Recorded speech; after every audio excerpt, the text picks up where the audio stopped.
So darling, darling, stand by me. Ow. I'm gonna have a little lie down. Day 21 run finished. Whew. Nice 644 calories burnt, which I'm a bit shocked about because I did a fucking extra lap.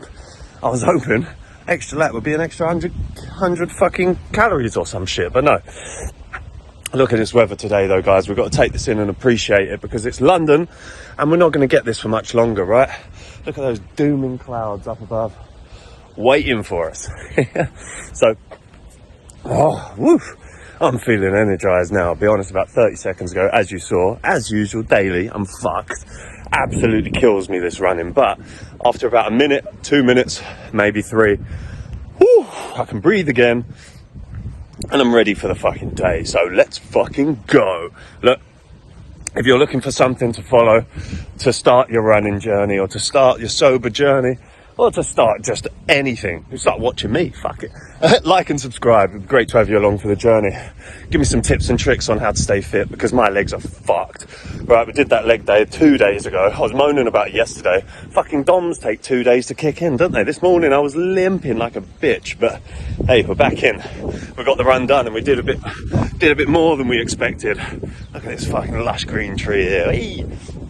Look, I'm getting happy about the colour of fucking trees, so you know something's working, right? So, it's polling day today in the UK, and what that means is we all get to go out and vote for our favourite cunt. None of them want to help, they all want to make their own fucking money one way or another. But, you know, you've got one party there who telling you all the shit they're going to do that's going to fuck us. One party promising all the shit they're going to do to fix us. And then a load of other parties not saying shit because they don't want to seem like they've got an opinion. Oh, it's just all a bunch of arseholes, mate. Fucking hell, I'm done though. Ready for a little stroll home and get myself some food. Kick off this day. I've got a meeting here now. Straight away. So I've got to get in and have a shower. But hey, here we go. Thank you very much. We'll get back there now and show them what it is. And yeah, I'll catch up with you once I'm all showered. Oh, how are we doing? I wanted to actually go through today. I mean, I know it's not real, no one really cares. My experience of how I actually got into drinking, right? And this is going back, bloody hell, I was 14 or 15 years old at the time, right? And so, all started school, you know. I was quite a confident kid was I?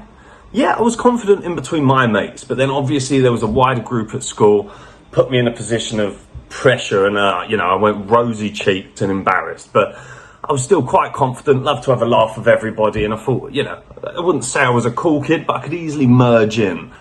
So it started off going out during breaks times at school, and I think one of the older kids must have brought in a bit of fucking Smirnoff Ice or some shit one day. And it ended up, we had a bit at the break time, me and a couple of mates. Next thing you know, we're back in school, absolutely loving life, mate. Like, it was ridiculous. At the time, I thought I was Superman. Best feeling ever, you know.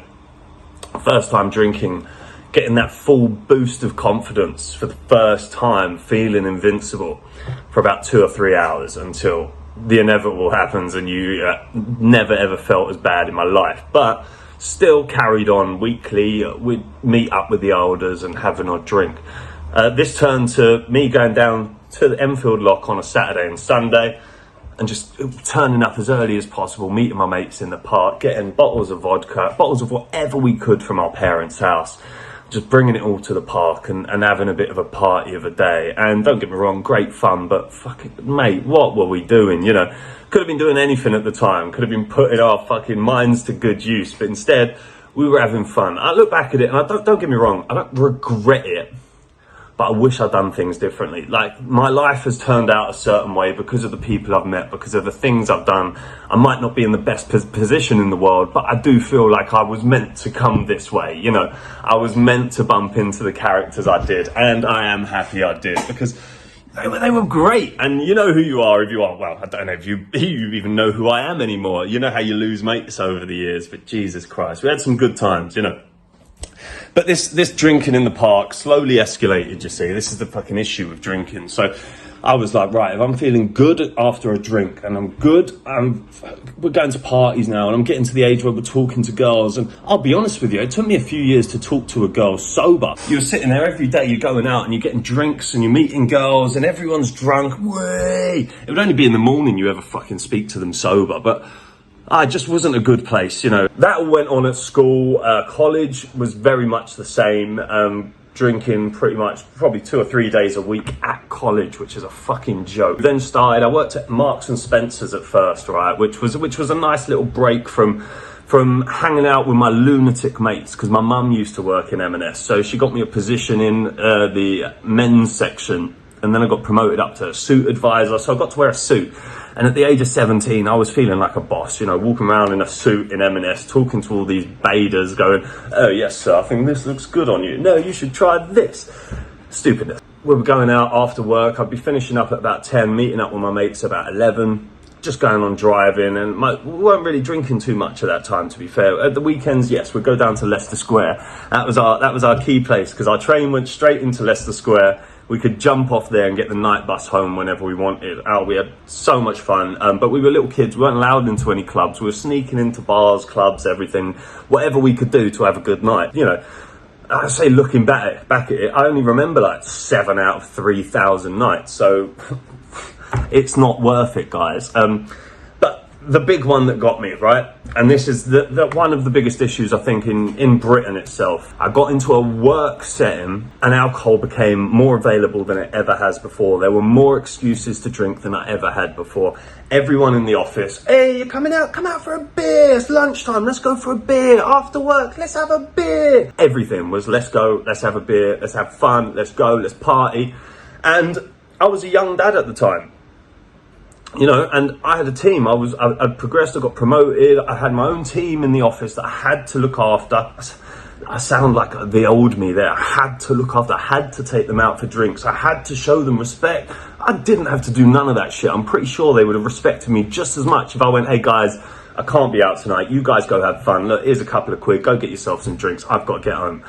I think that would have gone a lot better. But you know, your mind goes to every excuse in the sun when you're looking for a drink, and to have that constant, oh yeah, you've done well, let's take him out for a beer. Yeah, it goes, fucking awful. And then from there, I moved to other jobs where, like one of my recruitment jobs, they had a bar in the office, right, serving Prosecco on tap from 2 o'clock in the afternoon. And everyone was fucked. It's just stupid, you know, like, and it was so inbred into the society. It's fucking insane, just the culture in England around drinking and how much it's accepted. And as well, everyone knows the fucking downsides, but there's nothing on the bottle to go, by the way, you're going to wake up tomorrow feeling like shit and you're going to be depressed if you carry on. Right? Because that's all it does. It's a depressant. And anyone that tells you otherwise is stuck in the same old fucking loop, right? If you can sit there and have a drink once a week, hats off to you. Have a drink, have 2 drinks, hats off to you. But if you're sitting there on a Wednesday afternoon and you're feeling stressed and going, I need a beer, that's where the issue is. Why do you need a beer? Because you're stressed, right? I've been there and I took every fucking excuse, as I said, but you do not need the beer if you're stressed. Do you know what you need? You need to fucking relax. You need to do something, exert some energy and use yourself. I hate sounding like this prick now, because every time I say it, I feel myself being a prick.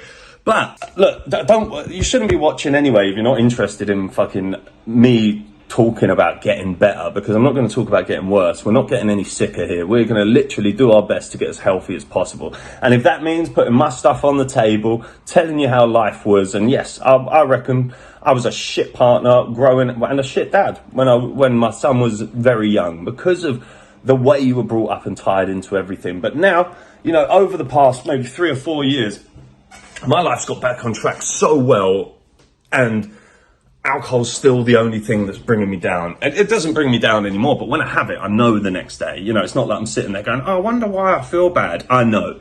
Check out day 2 of this. I think it's day 4 as well, maybe day 5 and 6. There's loads of days where I've been hungover doing this process here, and it's not on. It's not worth it for me. It's not worth it for my family. It's not worth it for my friends. People need to hear me being fucking happy. And if the only time I'm happy is when I'm drinking, I'm not being a fucking great mate, am I? What use am I to anyone when I'm fucked?